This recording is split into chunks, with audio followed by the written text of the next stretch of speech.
Hi everyone, I'm Jack the Rambling Raconteur, and I hope that you're doing well. I'd like to share a few thoughts about The Last House on Needless Street by Catriona. This book was published about 2 years ago, and it sits at that intersection of psychological horror, mystery novels, thrillers. There are elements of deep trauma and horror that this book explores.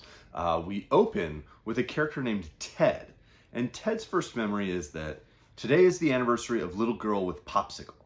It happened by the lake 11 years ago. She was there, and then she wasn't. So it's already a bad day when I discover that there is a murderer among us. And that sense of little girl with a popsicle, the idea that a child who's disappeared and likely was kidnapped and potentially much more occurred, is there right from the first sentence. And Ward is very effective as a writer. She really builds up the horror and that exploration, as I said, of trauma. We have a couple of different narrators across the book. Ted is sort of the primary narrator, and so he thinks through different things. Olivia lands heavily on my stomach first thing, making high-pitched sounds like clockwork.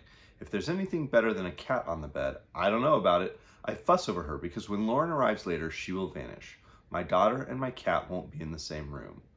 I'm up, I say. It's your turn to make breakfast. She looks at me with those yellow-green eyes, then pads away. She finds a disc of sun, flings herself down, and blinks in my direction. Cats don't get jokes.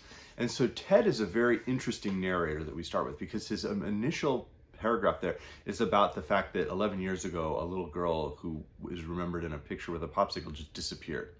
And we will ultimately explore like how that affected her family and just how awful that was. And Ted's experience is that he's a suspect, and so he remembers being photographed and his picture being put up, and then people like breaking all the rocks on his windows.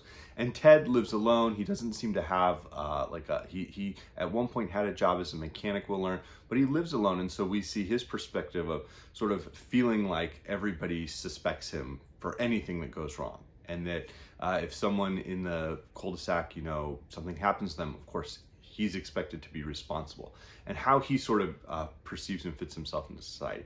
It is a very disturbing book on a couple of levels as we see, how this mystery is sort of unraveling, but having its ramifications here a decade on. But we also get some really interesting narrators.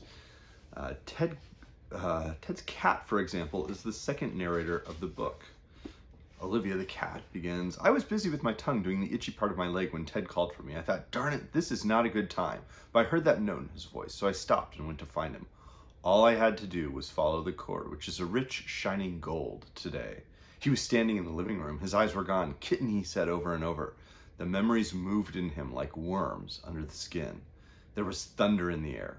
This was a bad one. And so Ward does some interesting things where she has Olivia the cat as a narrator, Lauren, who Ted thinks of as his daughter. We ultimately will get some of her perspective, and critically we get the perspective of Dee, the older sister to little girl with a popsicle, who has finally obsessively been trying to figure out what happened to her sister all those years ago, and sort of how their lives and their arcs and their narratives, the narratives not just of their lives, but sort of the narratives of what their memories have told them intersect. Because one thing that's going to become clear across Last House on Needless Street is that there are unreliable narrators, plural. Because we're getting the different perspectives, they overlap in a way that suggests that these cannot all be reliable narrators. And in such a way that there seems like there's more than one. And that's part of what's really interesting about The Last House on Needless Street is the way that Ward develops the mystery and really allows the narratives to coalesce and to reveal different shades of each other until ultimately we have the full picture. And it is a shattering picture. I don't want to share, the spoilers and details, but there are twists, and not just mystery twists, a clue was uncovered, but real twists around the unreliability of the narrator being able to reveal something very different about what we were understanding and anticipating, even in those opening 1 or 2 chapters. By the end, there are elements of the opening 2 chapters that suddenly make a whole different level of sense as you reread the book. So it was very effective. But I do want to note, it is a horrifying book. It is a book that examines, as I said, a child's kidnapping, the sense of like real violence. There are passages that explore abuse that characters suffered earlier in their lives in specific detail. And so there are like myriad trigger warnings to be aware of as you approach the book. But it does work. It's a very, very, very effective, psychological horror novel, and really like horror book. As I was thinking about different works, I was thinking, of course, of The Silence of the Lambs, not just the film, but also the book from Thomas Harris.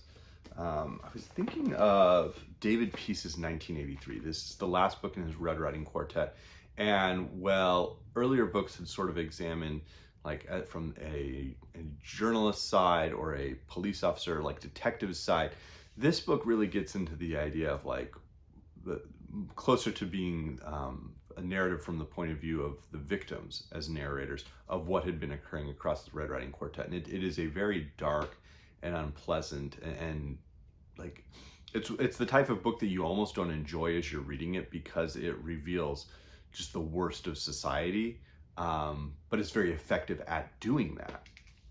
And then finally, I think what Ward goes for is comparable to what Horacio Quiroga was doing in his best stories. They're not short stories, but the way the chapters and the narrative shift between the characters, there are extended episodes that really develop like a deep level of discomfort that builds into horror the way that Quiroga does across his stories. So let me know if anyone else has read this, or if you've read, I believe Ward has 2 other novels that have been published, a little even, I can't recall the first, but I'll certainly be reading more from her. So let me know if you have as well. I hope everybody's doing well. Thanks.